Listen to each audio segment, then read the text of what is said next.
Bon Benoît, une réaction, une belle victoire face au Japon.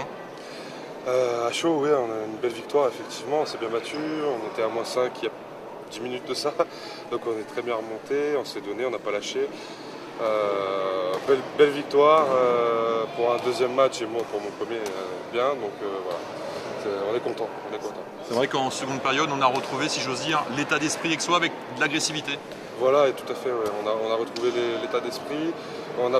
Par rapport à la première, on n'a pas fait une mauvaise première mi-temps, mais l'état d'esprit n'était pas forcément présent. Et en deuxième, par contre, là, on l'a vu, la rage, elle est revenue au fur et à mesure.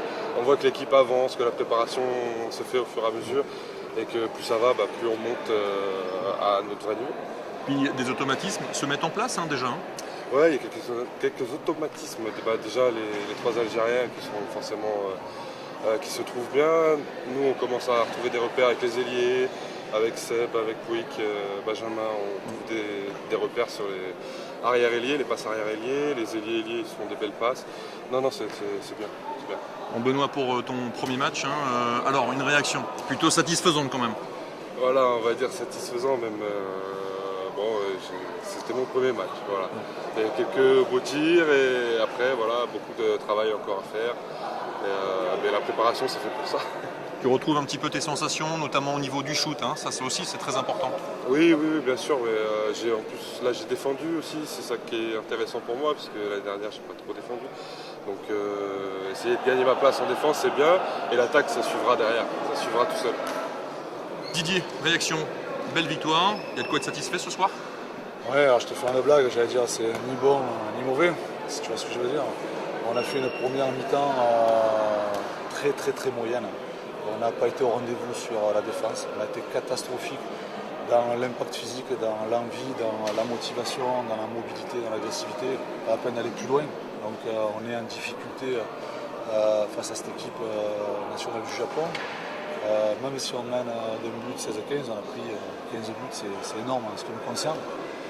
Une deuxième mi-temps où on est beaucoup plus en difficulté d'entrée puisque les Nippons veulent vraiment s'imposer. Donc on est en difficulté, on est à -5. Bon, et à partir de là, c'est le positif. Dans le dernier quart d'heure, on a été capable de retrouver notre état d'esprit, d'avoir beaucoup d'abnégation, d'envie, d'agressivité qui font que notre défense récupère un maximum de ballons et on arrive à remonter puis à s'imposer. Donc très satisfait sur le dernier quart d'heure. Maintenant, un petit message pour les joueurs, il y a beaucoup de travail, mais ça peut aller très rapidement si on est conscient que toujours pareil, il va falloir faire des efforts énormes sur les matchs. Et pour s'imposer, il faut jouer comme on a fait le dernier quart d'heure. Si on est capable de faire le dernier quart d'heure, je ne vois pas pourquoi on ne serait pas capable de faire tout un match comme ça. Est-ce que ton équipe finalement t'a surpris face à cette équipe du Japon qu'on annonçait assez rapide, notamment sur les montées de balles, dans l'entrejeu? Oui, parce qu'on a été capable de marquer beaucoup de buts. Donc si on marque beaucoup de buts, c'est qu'on a marqué pratiquement autant de buts que les Nippons sur l'entrejeu. Donc ça, c'est le côté positif. Le côté négatif, c'est que on défense pas soir. Pour la deuxième meilleure défense de D2 la saison dernière, on a pris plus de 30 buts. Donc ça, il va falloir qu'on fasse un effort par rapport à l'état d'esprit d'abord, et après par rapport au réglage, on va dire, stratégique.